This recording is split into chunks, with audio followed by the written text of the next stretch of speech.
How can we bring more empathy or applied empathy into the workplace in general? Mm-hmm.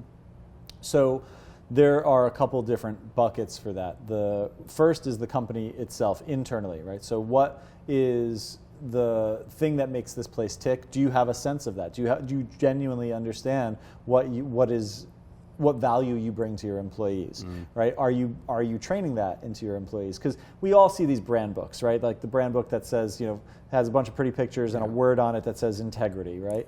Or whatever the word is, or words that you've chosen.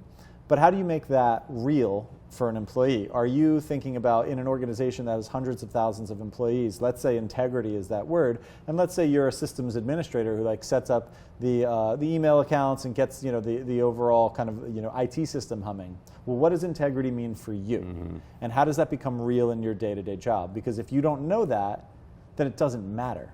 Right? Then you're not doing the real work to make that empathic connection between value and mission and someone's day-to-day job. Right? So that's an important area for it. But just as equally is about thinking about your customers and your consumers. And when I say that, I don't just mean end consumer, of which there are probably multiple subsets, right? You've probably got 5 or 6, maybe even more, depending on the organization, archetypes of consumers.